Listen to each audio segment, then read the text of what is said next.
Tattered Cover, what we're doing in these kind of wild tolling into our store, then I'm glad you did that while you could. Our phone lines are now closed, but you can order online, and we are continuing to ship out orders. We really, really want to make sure that you have the books you need. So we'll keep doing that until anything forces us not to. Curbside pickup is also shut down, so we're not doing that anymore, but we are doing shipping for free if your order exceeds $10, and we'll ship anywhere. So that's easy enough from the website. What we're doing here on our Instagram Live, this is the first of, we hope, many. We will see how well this goes, and it's new to us, and I think it's new to a lot of people who are using this sort of technology right now for the first time, but we hope that it works well, and if it does, we will have a lineup of wonderful authors for you coming and joining me or joining some of our other staff members in the near future. So just to sort of explain how this works, we will record this video and post it. It'll be on our stories for 24 hours after this, and we'll also record it and post it to our YouTube page. And once we put it on there, we are able to turn on closed captioning for you. So if it's easier to read our conversation, you can check out our YouTube channel as soon as we can get this uploaded to there after. And what else? On Friday, I will be on here chatting with Kali Fajardo-Einstein, who wrote Sabrina and Karina. She's a wonderful local Denver author. I'm super excited. That's also going to be at 5 p.m. Mountain Time. And coming up next Tuesday on the 31st, our marketing director, McKaylee Osley, will be talking to Jessica Anthony about her new book, Enter the Aardvark. And so we'll keep you updated. We're going to book authors week by week. And we will let you know who's up next, depending on how well this goes. So before I get Emily on here, I want to talk a little bit about why we're doing this. I think in a time of panic, intentionality is maybe the first thing to go. So I want to be really, really clear about what our intentions are with all of the actions that we're taking. I have a couple of intentions with these conversations, and so I just want to make sure to communicate with you all what those are. So we have specifically chosen and spoken to authors about doing this whose books we absolutely love. These are books that we had the pleasure of reading before they came out. They're either new or forthcoming, and we've chosen specifically authors who we just absolutely can't stand for them not to have a platform to sell their books during this time. So that is the first thing.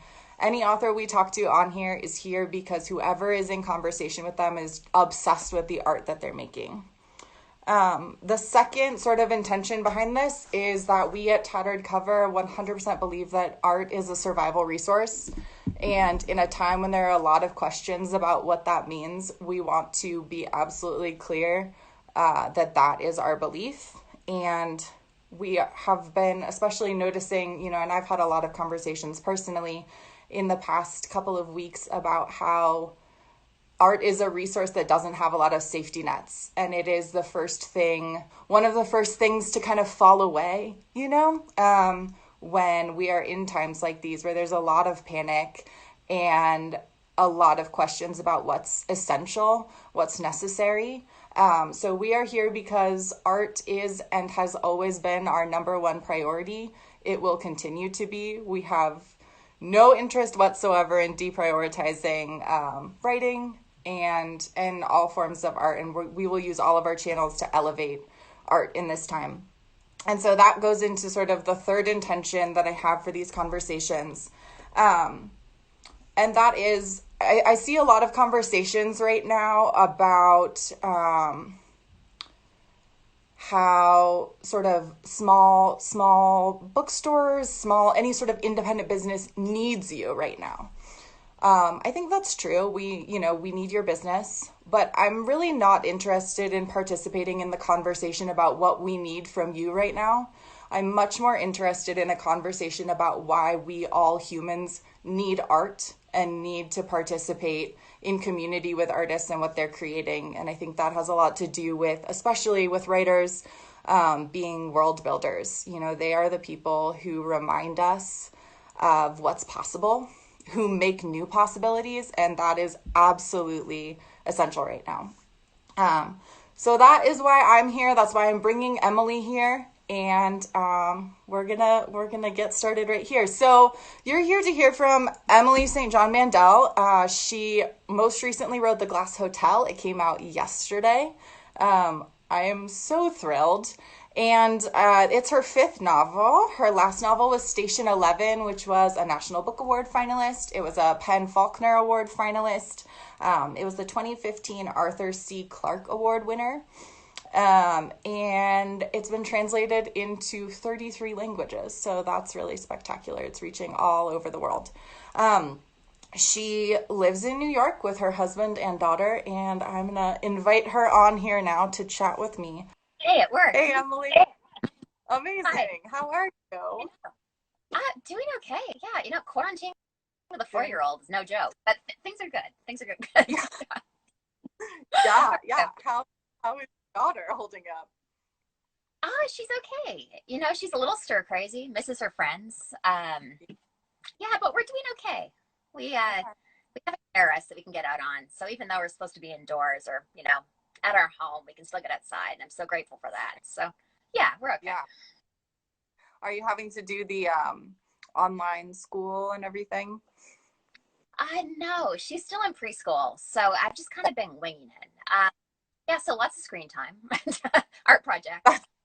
That's good. Okay. Well, let's talk about your book. Okay. I imagine most folks on here haven't read it yet. I have had the pleasure of reading it twice now. But can you just tell everyone a little bit about this book, what it's about, where you're coming from? Sure. I can try. It's a really hard book to describe. I've been struggling with this for like a year. Whereas with Station 11, someone could ask me, what is the book about? And I could be like, well, it's about a traveling Shakespearean theater company in a post-apocalyptic North America. And that was so easy. But this one, I would say the novel circles two events. A massive Ponzi scheme collapses in New York City at the height of the 2008-2009 economic collapse, which, as you might guess from the timing, is modeled on Bernie Madoff's Ponzi scheme. And 10 years later, a woman who was connected with that man disappears from a container ship.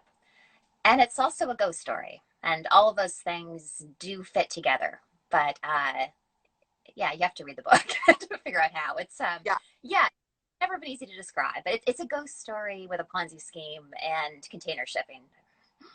Great. I was wondering what you would say in response to that. It is really difficult to describe. But I think, in order to talk about it, the pieces we kind of need are this aspect of a ghost story, the Ponzi scheme, and the fascination with container shipping, which we can get to that, but I'm very interested to hear more about that. I want to start, though, because the book starts with the words begin at the end, and it opens with a falling from a container ship. And then very, very quickly, we jump back in time to 1999 and the sort of Y2K fervor. And we jump around in time a lot. So I'm curious if you can talk a little bit about what beginnings mean and what endings mean in the novel, and the sort of circular nature of time. Yeah, absolutely. To back up a little bit, I've always really loved writing nonlinear novels. All of my novels are nonlinear. So I've been playing with time since my first book, which was, that was 2009. It was a million years ago. So I feel like it's just, the idea of telling a story in a nonlinear way, or maybe another way of putting that would be thinking about time in a nonlinear way. What point do you begin the story? What point do you end it? Realizing as you write the novel how incredibly subjective those decisions are. That, a story can really begin or end at any point, and you get a completely different story. So yeah, that is something that's always fascinated me. And with this particular book, the ending that we begin with is death, which I realize is a pretty serious downer, as like intro to my book. Right. But yeah, it begins with a woman falling off a container ship in kind of unsurvivable circumstances. So Mm-hmm. I liked the idea of beginning at this particular point in time and then going on this crazy sort of journey through multiple timelines, multiple characters to bring you back to that moment. I think Mm-hmm. that's a script that I really like as a reader.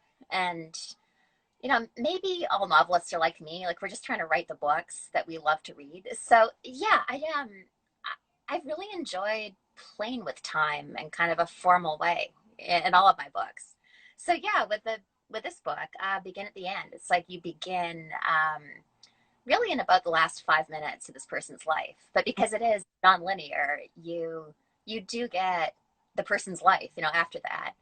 Right. And something I wanted to try to suggest, I don't know if I succeeded, but what I was trying to suggest is that perhaps if you have achieved true happiness and true fulfillment, then is a life necessarily tragic for having ended sooner than it should have? And I'm not sure what the answer is to that. But yeah, I didn't see it as necessarily a tragic story, even though it does begin with a woman falling off a container ship.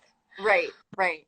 Well, I think that is what makes the ghosts or ghost-like figures so interesting in this book, because you have folks who die and then appear again, maybe as, traditional ghosts, maybe Right. as memories, maybe figments of imagination, or maybe as imagined future entities in some way. And it doesn't feel tragic. Right. Feels Right. like they continue participating in some sort of moving forward. Yeah, I like that idea. But full disclosure, like it could also be an element of cowardice on my part. But I killed them off, but they're not really gone. Look, they're still here. It's not really so I am aware of that at the back of my mind. I think I fall under the category of a lot of people, which is that I kind of like the idea of ghosts. Like I like the idea of death not being an absolute finality. Yeah, and I don't know if they're real or not. I've never seen one myself. I took a really creepy photo once that I absolutely can't explain. It has like a hooded figure in the corner. It's kind of crazy. Okay. I've definitely met some very reasonable people who say they've seen one and have no reason to doubt them. So yeah, I Mm-hmm. guess it's just the subject that's always interested me. Did you ever write ghost stories as a child or anything like that? No, this is my first one. Okay. Interesting. Interesting. Yeah, but I've always thought I like reading them. You've always liked reading them? Yeah, yeah. Yeah. This thing of involving cowardice, I think, is fascinating, of course, because Station 11 so easily wipes out so many people. Right, right. Right? Yeah. Doesn't seem to be any holding back there. It's true. On the other hand, I don't dwell on that. Right. Happens very quickly. Yeah, I skipped over that as much as I could get away with and then jumped Mm-hmm. forward 20 years. Which, was with that book, just not really wanting to write a horror story. Like, we've read The Road. I felt like we didn't need another one. Yeah, that was my thinking there. Okay. Okay. So you didn't want to write a horror story, and yet The Glass Hotel has the Bertie Madoff storyline, the leading up to 2008 huge financial collapse. Is that not a horror story? I suppose it is, but there's no cannibalisms. Like, it's not horror on the level of The Road. Thankfully. Yeah, to your point, that is absolutely a horror story. Yeah. That case fascinated me, when that story broke. Mm-hmm. When Adolf was arrested around that time, I was working in a cancer research lab at the Rockefeller University in New York. And, I'm not a scientist, but I did administrative work for 12 years or something at various companies. So, I was there writing grant applications and booking travel arrangements. Okay. And when that Ponzi scheme collapsed, I found myself fascinated by the staff. So you think of the camaraderie that you have with your coworkers at any workplace. Mm-hmm. And then I just found myself thinking, how much crazier and more intense would it be if me and all of these people I like were showing up at work every Monday to perpetuate a massive crime? Like that's kind of crazy. So yeah, that was kind of my starting point with that story. And Mm-hmm. something I want to be clear about is none of the characters are real, you know, so it's not actually about Madoff or Madoff's actual investors or actual staff or actual family. But I was fascinated by the scale of that crime. Yeah. And the amount of time that it Yeah, go on. yeah, aimed it for decades. It's Mm-hmm. unbelievable. Yeah, yeah. Um, so I'm interested, you talk about your fascination with the staff, and I think when the Ponzi scheme in the Glass Hotel starts to fall apart, you do focus quite a bit on not just Al-Qaeda, who's the, Madoff-like character, but a lot on the staff members that sort of agreed to not talk about this, agreed to participate in it for an extended period of time. I'm interested in if writing this story was just you taking some sort of interest or you being fascinated with perspective, or were you also trying to tell something to us, your readers, to put across some sort of message about, letting yourself be dragged along? Right, right. There is something to that. I've always been wary of books that seem sort of designed to deliver a message. Now, because as a reader, I find I really resent that. You know, I'm reading a book, totally immersed in the world, and then it's like the authorial sledgehammer comes down and it's like message, you know. So like I'm not Yeah. into that. But at the same time, there's a lot in the Madoff story about collective guilt and collective delusion. Mm-hmm. And those things were really interesting to me, which is why in the chapters about the staffers who are caught up in the Ponzi scheme, why I use the collective we, you know, because I think that psychologically, it's maybe easier to say we crossed a line than I crossed a line. You know, that phenomenon that's been really well studied and talked about a lot about how the mob provides cover. You know, if you're committing a crime in a crowd, you're more likely to commit it and to do things that you would never do on your own. So Mm-hmm. I've always found kind of creepy and interesting. Mm-hmm. And then with the Madoff story, someone really close to me was an investor, and this is a smart guy. You know, I don't know if I should admit this, but he did my taxes for like 10 years. So, like, someone who's really financially sophisticated. And yet he was duped along with so many other people. Uh-huh. He was really lucky in that it was not catastrophic for him when the scheme collapsed. But what he says about that time is, you know, we would look at these account statements. The numbers never made sense. We could never figure out where they were coming from. But the returns were great. So, you know, just kind of went along with it. Right. And that been everybody's experience. You know, this Right. was a whose returns could be graphed on a perfect 45-degree angle. Mm-hmm. And you don't have to be in finance to find that a little weird. So, yeah, it's fascinating to me that so many smart people fell for this. And then also the other side, the staffing side. What is the delusion that allows you to go to work every morning, perpetuate a crime that Mm-hmm. involves like stealing people's retirement savings, Right. and yet you know, go home and face your family across the dinner table and sleep that night? So Right. yeah, there was something about those two tracks of collective delusion that was interesting to me. And in the case of the investors, there's an idea that I find myself thinking about a lot, both specifically with Madoff, but then more broadly with the subprime mortgage crisis, where you know it never made sense. It was always a bit of a house of cards. Mm-hmm. But this idea that expressed by Leon in the Glass Hotel, that you know even though he didn't understand exactly how the supposed fund worked, he Right. gave this guy all of his money anyway, because one of our signature flaws as a species is that we will risk almost anything to avoid looking stupid. Right. So that was an idea that I was thinking about a lot through this book. That makes a lot of sense. And so, for folks who haven't read this yet, Leon is a shipping executive who invests all of his money, um, in his retirement and everything, in what turns out to be a Ponzi scheme. And I think Leon is particularly interesting for a couple of reasons. The first of which being there is also a shipping executive named Leon in Station 11. And so, if you could talk about any sort of crossover? Are these worlds related to each other in any way? Um, what was your intention there? Um, the real honest answer is I really wanted to use a couple of the characters from Station 11, but I didn't want readers of the Glass Hotel to spend the whole book waiting for the Georgia flu to arrive. So I, Yeah. I kind of I see these books as occupying alternate universes, and Okay. I tried to lay my tracks for this in Station 11. So in Hmm. Station 11, there's a chapter toward the end of the book where I think it's Kirsten and August in one of Hmm. the last post-apocalyptic chapters. They're playing this game that they play every so often where they just kind of imagine and talk through, what's your alternate universe? Oh, an alternate universe where the Georgia flu never happened. So I Hmm. wanted to plant that seed because I knew I wanted to reuse some of those characters. So Okay. then in the Glass Hotel, there's a scene where Vincent's walking down the street and she's kind of thinking through this sort of, it's almost like a game that she plays, with herself, Hmm. where, she's just imagining different permutations of reality.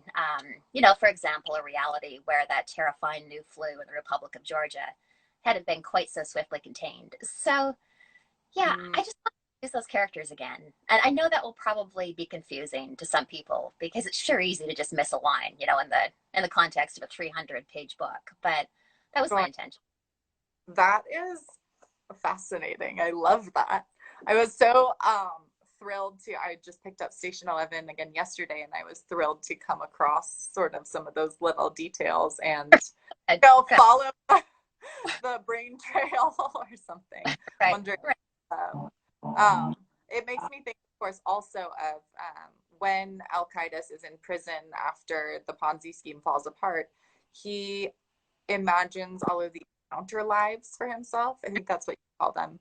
Yeah, And they're sort of alternative futures, ways his world could have ended up. Um, and that has interesting crossover with your ghosts as well, because I think yeah. he becomes what's a memory, what's a counter life. Um, Right. did you intend for there to be clarity between those things, or for there to be so much overlap?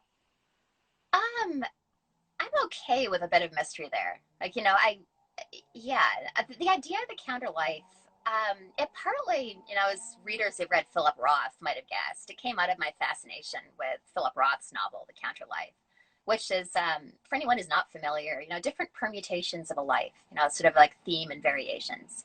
And it's kind of a fascinating book. I've always really loved it. So that might have kind of planted the seed of the idea.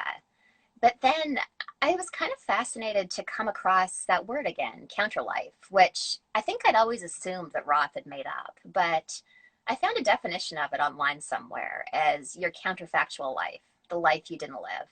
So Mm. the life where you married a different person or went to a different school or emigrated instead of staying or vice versa. Yeah. And I found myself thinking of that again in this book because what I realized pretty early on was I did want to write a ghost story. That's a form that really interests me. Yeah. But then writing a ghost story, it can be interesting to think about different ways of being haunted. Because, when we use that term, ghost story, we tend to think of it, I think, in kind of a classical way, like, the spectral figure wafting down the hallway in the dilapidated Victorian mansion, like that kind of thing. But it can be interesting to think about different kinds of hauntedness. I mean, I don't think many of us made it to adulthood without being a little bit haunted by things that we wish we'd said or hadn't said, or things we wish we'd done or hadn't done. Right. That's a kind of hauntedness, and the way those moments come back to you. That's And then, what if, just as an idea, what if our lives are haunted by the ghosts of the lives that we didn't lead? So, yeah, it came out of, the inclusion of the counter life in this book. It came in large part from just thinking, well, what does it mean to be haunted? hmm And that's one way that I found kind of interesting. Absolutely. So, do you have counter lives that you find yourself thinking about, wondering about? Yeah, I do. I have no training as a writer. I don't actually have any academic degrees at all. It's kind of a long, boring story.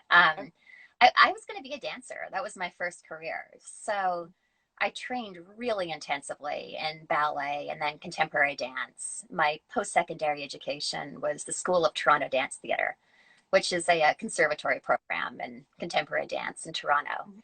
And, I just kind of fell out of it because I didn't love it anymore.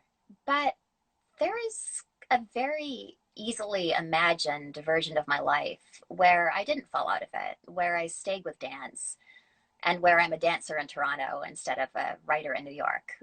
So yeah, it's easy for me to imagine a very plausible, actually probably more plausible, alternative track. Should we expect the book of your counter life anytime? I don't know. I did an interview with someone recently who suggested that I keep writing avatars, like maybe Vincent's a counter life, but no, or Miranda. Yeah, I do sometimes. Yeah, I do like reading autofiction, sort of autobiographical fiction. I think if I were to do something like that, like a sort of counter life thing, I don't know, I have to find some interesting way to do it. Like it would have to be set at a space station or something. You'll have a million different stories coming together. Yeah, exactly. I'll go backwards in time. Okay. I'm interested in going back a little bit to something that you said a little bit ago about the employees, Al-Qaeda's employees, because it made me think of the sort of dissolution of the self. You're talking about what a person needs to do to be able to continue perpetuating a crime and go home and sit across from their family at the table. And to me, the most interesting character in this book is Vincent. So if you haven't read the book yet, Vincent is a woman, a very young woman who ends up married to the man who is running this Ponzi scheme. They're not really married. They have a sort of arrangement in which he funds an elaborate lifestyle for her, and she sort of shows up for his needs, whatever they are. And so we see her kind of dissolving her own identity to suit his needs, maybe. And I'm interested in how you intended to articulate the disillusion of the self across multiple stories, from Vincent to these employees perpetuating the crime. And then also, so much of the story is about the shipping industry and what it is between places, and sort of dissolve a sense of place and maybe then a sense of self too. Right.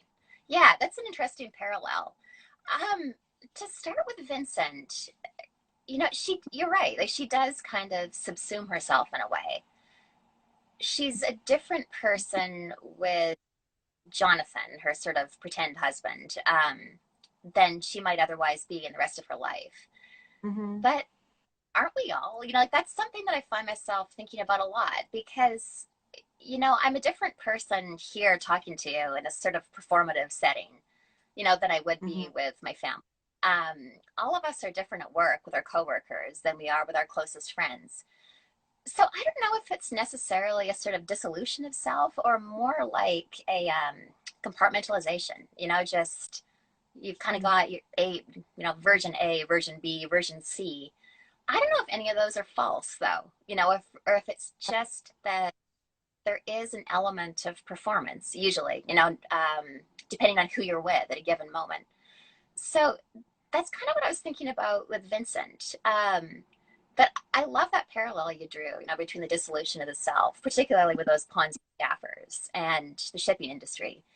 The situation of people at sea is that they're literally in the space between countries, and that makes them intensely vulnerable, from a legal standpoint. If something happens to you in international waters, it's kind of nobody's problem. It's a pretty dangerous setting to work in that way. But yeah, I think I need to think more about that parallel. I really like that idea. Yeah, I would be curious to hear if you have follow-up thoughts, definitely. I might. It's hard to be dead early in after a day with a 4-year-old, but oh God, I'm sure. Oh, and I've lost my train of thought because I see a comment that says tattered cover in Colorado. Yes, we are in Colorado. Yes. Thank you for asking. Yeah. Denver, I prefer Colorado. to Colorado. Yeah. Um, why shipping? Do you have some sort of relationship with the shipping industry? Oh, I don't know why I'm so interested in it. It's a perfectly reasonable question. Something that one contends with a book is it's like, if you tell somebody your favorite color is blue, then it's like, okay, your favorite color is blue. If you tell somebody that in an interview, like around a book, it's like, but why, Afton? Why is your favorite color? So it's like, to be honest, I often find myself kind of like grasping for reasons why I'm fascinated by shipping. Um, Off the top of my head, I guess the main thing about it is the combination of scale and invisibility. That shipping is such an unbelievably vast part of our economy. Mm-hmm. Most of the things on and around us, our clothing, our desks, the books, etc., Right. came to us from the ocean. And we tend not to think about that. We just sort of take it for granted that, the thing that was sourced from China just kind of appears in front of you. We don't really think about how far it travels to get to us, by what means, and certainly not about the people, who bring it to us. It's just kind of out of sight, out of mind. There was a time when shipping was much more visible in our society. When ships were smaller and they'd come into these ports, which were part of the life of a city.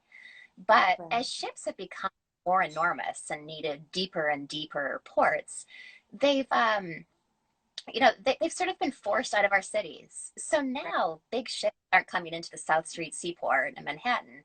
They're going to Port Elizabeth, New Jersey. It's a smaller population base, kind of far away. Mm-hmm. So it's partly that, that it's just oddly invisible for its importance in our lives. Um, and I guess out of that invisibility comes this sense of a secret world. And that's something that kind of interests me, I think, just on principle. I've always liked secret worlds, and maybe we all do.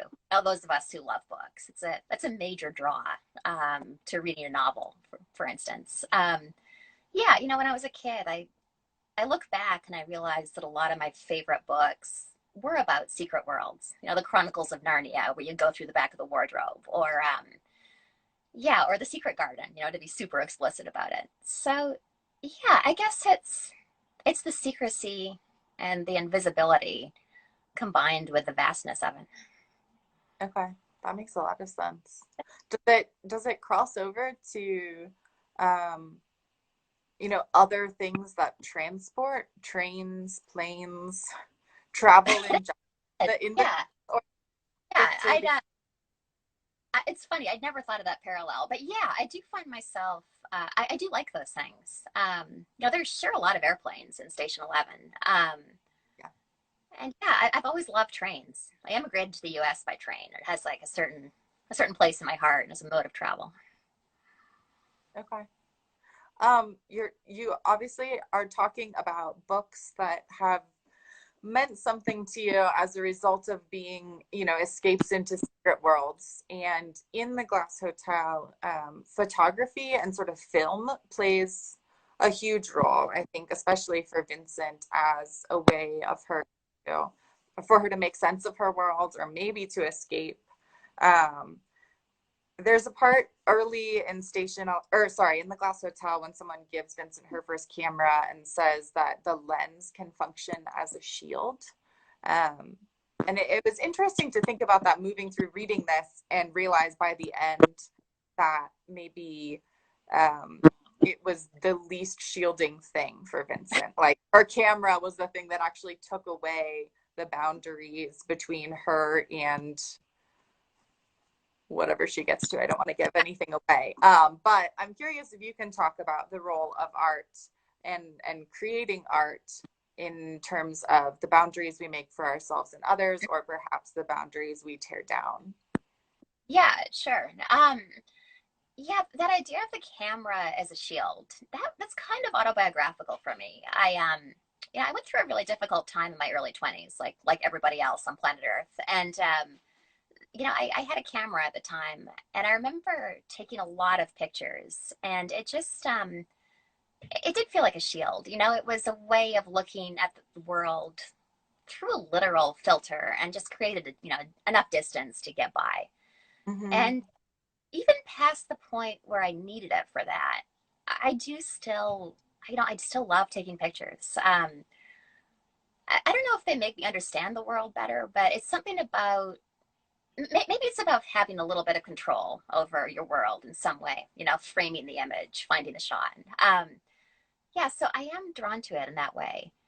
Um, yeah, and then the role of art. Yeah, you're right. It does kind of expose her.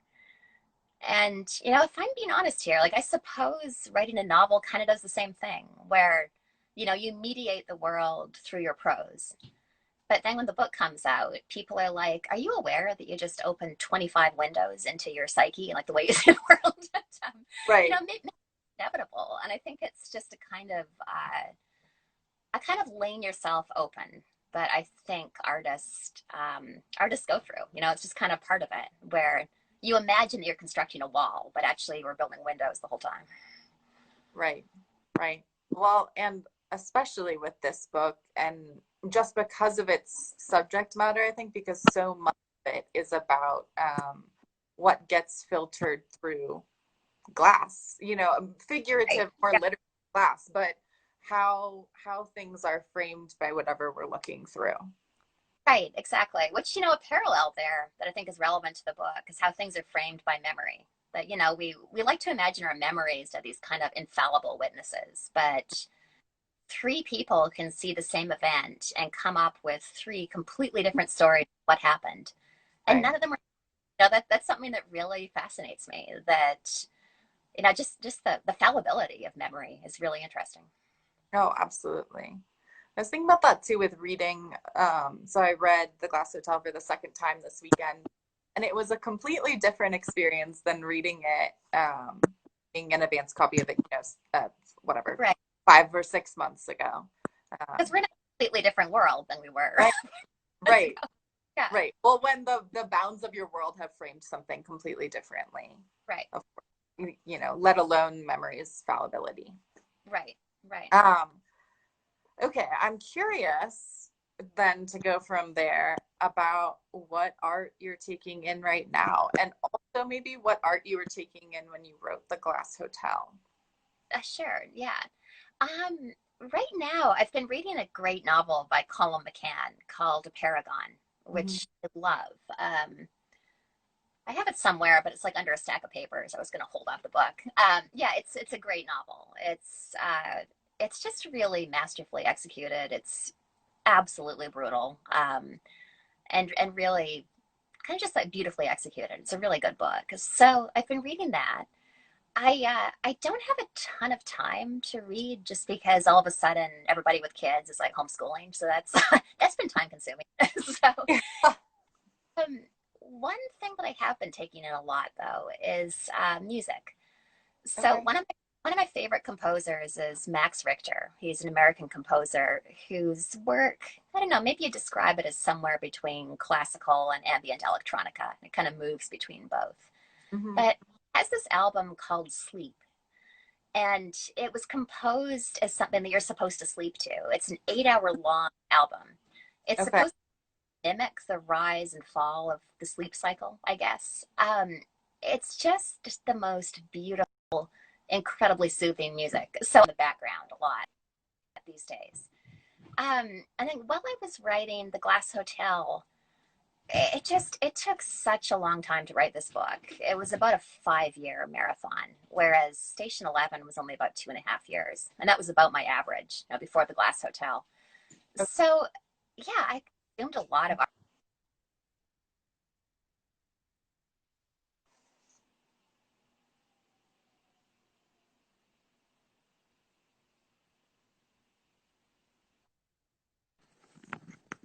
Sorry, Okay, I think I lost sorry you there for for a a minute. minute. Am I still here? Yep, you're still Okay, here. okay. Yeah, so because it took forever to write this book, I consumed a lot of art in there. just, endless contemporary fiction. That's what I'm most drawn to. I'll sometimes read short stories, but I'm most drawn to novels. It's just the form that I love the most. So, Sure. yeah, lots of novels, lots of television. I was obsessed with the adaptation of The Night Manager. That was one of my favorites the past few years. Interesting. Okay. Okay. Great. Do you want to read us a couple of pages from The Glass Hotel while I have you here? Sure, I would love to. Um, just awkwardly holding my phone charger here. Okay, let's see. Great. Why don't I read a couple of pages from the first hotel section? Great. Okay, let's see. All right. Why don't you swallow broken glass? Words scrawled in acid marker on the glass eastern wall of the Hotel Cayette, etched trails of white dripping down from several letters. Who would write something like that? The only guest to have seen the vandalism, an insomniac shipping executive who'd checked in the day before, was sitting in one of the leather armchairs with a whiskey that the night manager had brought him. It was a little past 2:30 in the morning. Not an adult, presumably, the night manager said. His name was Walter, and this was the first graffiti he'd seen in his 3 years on the property. The message had been written on the outside of the glass. Walter had taped a few sheets of paper over the message and was presently moving a potted rhododendron to cover the paper, with the assistance of Larry, the night porter. The bartender on duty, Vincent, was polishing wine glasses while she watched the action from behind the bar at the far end of the lobby. Walter had considered recruiting her to help move the planter, because he could use another set of hands and the night houseman was on a dinner break. But she didn't strike him as a particularly robust person. It's unnerving, isn't it? The guest said. I don't disagree. But I think, Walter said, with more confidence than he felt, that this could only have been the work of a bored adolescent. In truth, he was deeply shaken and had taken refuge in efficiency. He stepped back to consider the rhododendron. The leaves almost, but not entirely covered the taped paper. He glanced at Larry, who gave him a "this is the best we can do" shrug, and went outside with a garbage bag and a roll of tape to cover the message from the other side. It's the specificity of it, the guest said. Disturbing, isn't it? I'm so sorry you have to see it, Mr. Provant, Walter said. No one should have to see a message like that. A quaver of distress in Leon Provant's voice, which he covered with a quick swallow of whiskey. On the other side of the window, Larry had folded the garbage bag into a neat strip and was taping it over the message. I agree completely. Walter glanced at his watch. 3 in the morning, 3 hours remaining on his shift. Larry had resumed his post by the door. Vincent was still polishing glasses. He went to speak to her and saw when he did that she had tears in her eyes. Maybe I'll close there. But yeah, that's a couple of pages from chapter 3 of The Glass Hotel.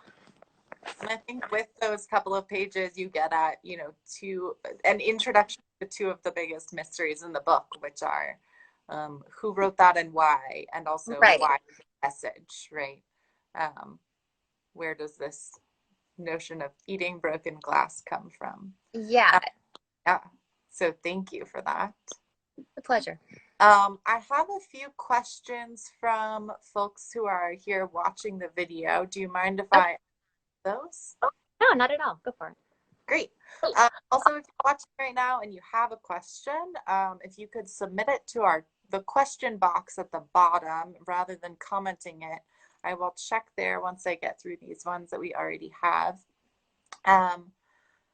Let's see. The first one is, and I'm not going to try to read the usernames for these, sorry, because I'm not. Fine. Do you build the characters around your world, or do you build the world and allow the characters to materialize? I feel like they come about at the same time. I always start with a scene. So with the Glass Hotel, I started with, I had this idea of the message on the broken glass, and that just kind of suggested characters to me. Like, well, who's dealing with it? You've got to have a night manager. It's definitely at night, so that's who's on staff. There's probably a night bartender there, so just kind of imagining who's in the hotel. Yeah, so I would say that one doesn't really come before the other for me. I think they kind of come about at the same time. Okay. Okay. Next I have both Station 11 and The Glass Hotel read like living, breathing palimpsests. Do you consciously weave the layers or do they reveal themselves to you as you write? It's pretty conscious. Yeah, Okay. there's a lot of like technical maneuvering in there. Yeah. I'm So sh yeah, with all of my books, I never write from an outline. So I always end up with this incredibly messy first draft. And so the nice thing about not working from an outline is that there is a real possibility of surprise. The bad thing is the unbelievably messy first draft. So for me, the book really comes about in revisions. I just go over that thing again and again and again and again. And with revisions, at first you're fixing, huge problems, like the decade changes from one paragraph to the next, like that kind of thing. And the plot makes no sense, and the characters are flat. And then you just keep refining until you get to the point where you're just kind of, being all finicky and moving sentences around. Yeah, and the connections and the layers that comes about through revising too, Mhm. because I do work with these nonlinear structures, and a book that's nonlinear, you've got to be really careful, or that can be completely incoherent. So I'm always looking for these sort of points of connection and ways of, yeah, just connecting things. What's the thing that connects this chapter to that chapter, even though they take place 25 years apart with different characters. So yeah, it's a sort of endless technical struggle, like trying to sort of pull it all together. Gotcha. Okay. I think with that you've answered. I have another question that says, are you a plotter or a pantser? And I had to ask our marketing director to know that Yeah. pantser means flying by the seat of your pants. I didn't know. Uh, Yeah, I guess I start as a pantser, and then once I start revising, I'm more of a plotter. It's like, okay, how do I pull this whole thing together? Like, uh, yeah, so yeah, I think I transition from one to the other. okay. Um, Someone says, how are you doing during the time of coronavirus and physical distancing? That's a really nice question. It's really hard. I was going to see my family this month, and I can't. Yeah, and that's an experience a lot of us have had. So it's just, on the one hand, I'm very aware of how privileged I am in this moment that, my house has outdoor space. Like I have a terrace and it's got this container garden on it that I've been putting together for years. And I've just felt so unbelievably fortunate to have that. So, even though New York City is in lockdown, I can be outside without being out in public. And that makes all the difference in the world. So, yeah, I've been feeling really fortunate and also just really missing the people. It's a scary time. It is. It is. I think a lot of folks are certainly feeling that way. Yeah. Uh, let's see, I have a couple of questions that folks have just sent in. Um, let's see. Okay, what? Can you see that on your screen? Yeah. Your description of flu symptoms was so good. It resonated with me as it perfectly described. That's where it cuts off. Let's see.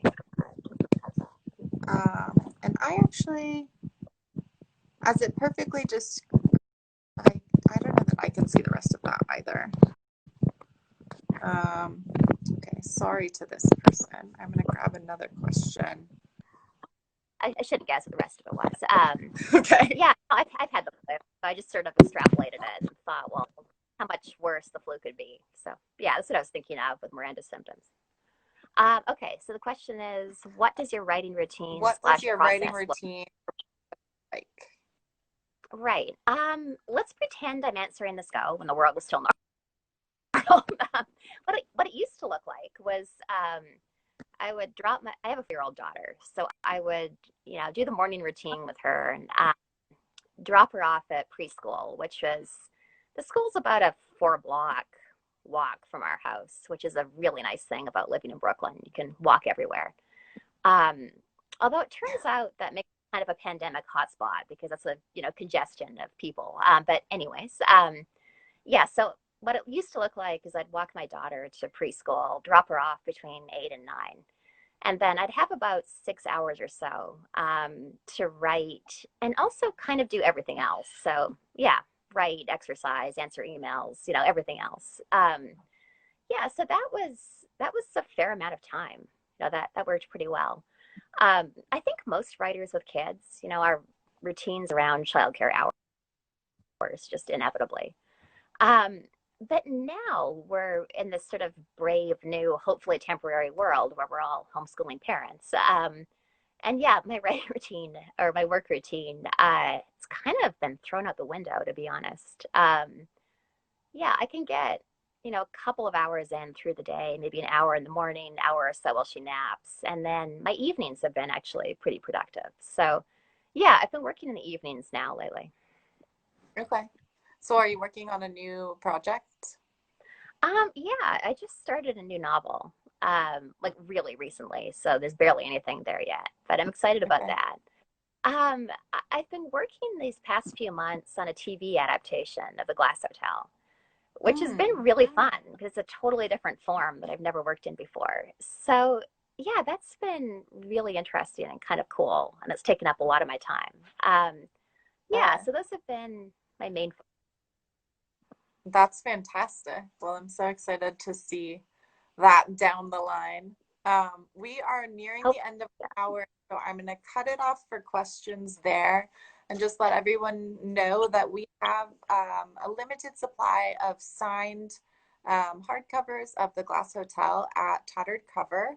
You can order them from our website, tatteredcover.com, and we will ship them to you for free. And we do have more copies that are not signed. So once we run out of the signed copies, we will happily send you um, an unsigned copy, and I promise the book will be just as good. Please order from your local independent bookstore right now. We really, really appreciate it.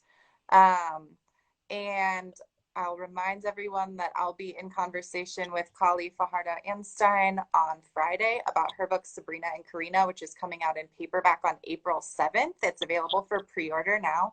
And McKaylee Osley, our director of marketing, will be in conversation um, with the author of Enter the Aardvark, Jessica Anthony, on Tuesday next week.